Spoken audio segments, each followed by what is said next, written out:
Hoje, tem jogo em que o favoritismo engana e muita gente vai errar a leitura de jogo sem observar o contexto correto. Em vez de palpite pronto, eu vou te mostrar qual placar realmente faz sentido nos jogos de hoje. Olhando o contexto, elenco, desfalques e o comportamento real das equipes. Aqui é futebol analisado com contexto e leitura de jogo, não com achismo. Nós somos o Loteca Informações dos Jogos da Semana. E agora começa o Quem Vencerá, Jogos de hoje. Jogo 1. Benfica e Real Madrid. Duelo de peso pela Liga dos Campeões, com o Benfica jogando em casa e tentando impor intensidade desde o início, enquanto o Real Madrid entra como favorito pelo histórico recente e pela capacidade de controle em jogos grandes. O contexto é de confronto direto entre equipes que costumam assumir protagonismo, o que naturalmente eleva o nível de exigência tática e emocional. O Benfica tende a ir com força máxima ou, no máximo, um misto leve, preservando a espinha dorsal e mantendo continuidade entre defesa, meio e ataque. O Real Madrid também trabalha próximo do titular, mesmo com gestão pontual de elenco, sem quebra estrutural relevante. Nesse cenário, eventuais ausências pesam mais para o Benfica, que tem menor margem de compensação interna, enquanto o Real consegue diluir perdas com profundidade e liderança em campo.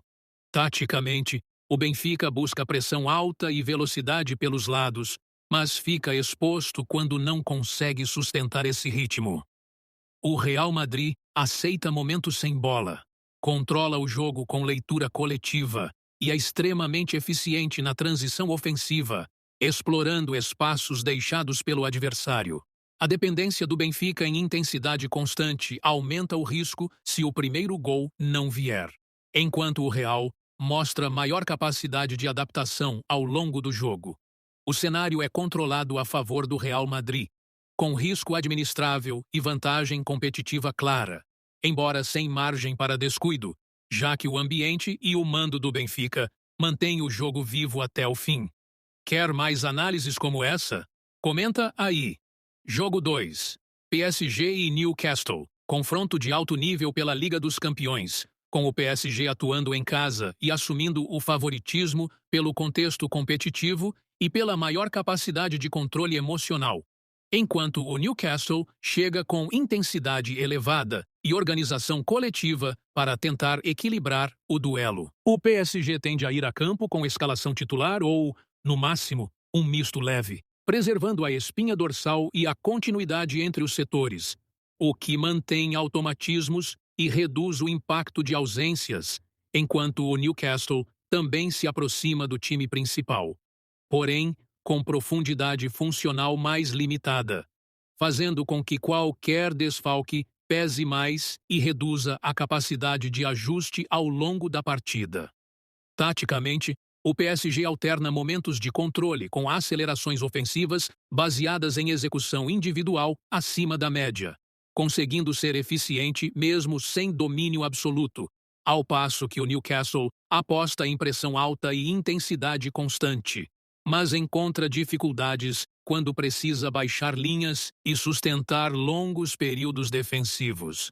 A dependência maior do Paris em ações individuais é compensada por liderança em campo, profundidade de elenco e controle emocional mesmo em cenário adverso, enquanto o Newcastle se mostra mais sensível ao primeiro gol e a oscilações de ritmo. O cenário é controlado a favor do PSG, com mecanismos claros de redução de risco e vantagem competitiva consistente, embora a proposta agressiva do Newcastle mantenha o jogo disputado e vivo até os minutos finais. Quer mais análises como essa? Comenta aí. Jogo 3. Dortmund e Inter de Milão. Confronto equilibrado pela Liga dos Campeões, com o Borussia Dortmund atuando em casa e buscando impor ritmo desde o início, enquanto a Inter de Milão chega como favorita pelo contexto competitivo e pela maior capacidade de controle do jogo. É um duelo de alto nível, com margem reduzida para erros e forte influência do primeiro gol no desenvolvimento da partida.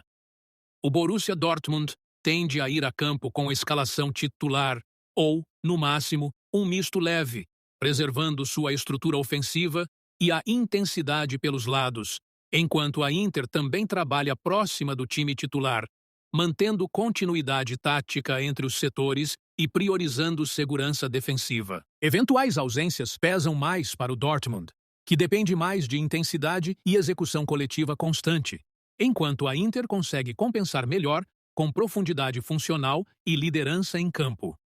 Taticamente, o Dortmund aposta em pressão alta e transições rápidas, mas pode sofrer quando não sustenta esse ritmo ao longo do jogo, enquanto a Inter privilegia organização, controle emocional e ataques bem selecionados, mesmo aceitando momentos sem posse. A dependência da Inter em organização coletiva e leitura de jogo é bem compensada pela estabilidade emocional e pela capacidade de reduzir riscos mesmo em cenário adverso. O cenário é de alerta, com jogo sensível ao primeiro gol e equilíbrio elevado, sem domínio absoluto de nenhuma das equipes, tornando o empate um resultado coerente com o nível de risco apresentado. Quer mais análises como essa? Comenta aí. Jogo 4. São Paulo e Flamengo Clássico Nacional na primeira rodada do Campeonato Brasileiro. Com o São Paulo atuando em casa e buscando começar a competição com estabilidade e controle, enquanto o Flamengo entra com status de favorito pelo peso do elenco e pela expectativa criada desde o início da temporada, o que aumenta a pressão competitiva desde o apito inicial. O São Paulo tende a ir a campo com escalação titular, ou, no máximo, um misto leve, preservando a espinha dorsal defensiva e a organização do meio de campo, priorizando continuidade tática e segurança neste começo de campeonato, enquanto o Flamengo também deve atuar próximo do time titular, mesmo com gestão física pontual, sem quebra estrutural entre setores. Nesse contexto, eventuais ausências impactam mais o São Paulo, que possui menor profundidade funcional para compensações, enquanto o Flamengo dispõe de mais opções e lideranças em campo para absorver ajustes sem perda significativa de rendimento. Taticamente, o São Paulo tende a apostar em linhas compactas, controle do espaço e transições mais cautelosas, enquanto o Flamengo assume maior iniciativa, alternando posse com acelerações ofensivas e maior presença no campo adversário. A dependência do Flamengo em execução individual é compensada pela qualidade coletiva e pela capacidade de controle emocional, mesmo em cenário adverso, enquanto o São Paulo demonstra maior sensibilidade caso sofra o primeiro gol. O cenário é de alerta, com jogo sensível ao placar inicial e risco distribuído, mas com leve vantagem para o Flamengo pela maior capacidade interna de redução de risco ao longo da partida. Quer mais análises como essa? Comenta aí. Jogo 5. Atlético Mineiro e Palmeiras. O confronto marca a estreia das duas equipes no campeonato, com expectativa alta e nível competitivo elevado desde o início.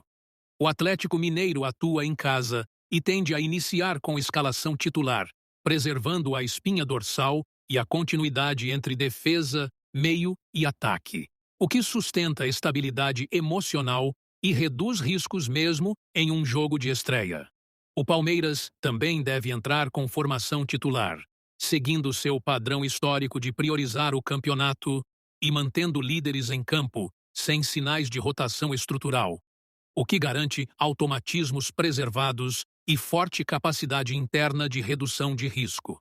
No aspecto tático, o Atlético busca intensidade, pressão em momentos alternados e uso do mando para acelerar o jogo, apresentando dependência média de execução individual, enquanto o Palmeiras trabalha com maior controle emocional, gestão do ritmo e leitura coletiva, com dependência média de organização e profundidade do elenco. O cenário é de alerta, com equilíbrio claro, jogo sensível ao primeiro gol e baixa margem para domínio prolongado de qualquer lado, tornando o empate um desfecho coerente com o risco calculado e o contexto de início de competição.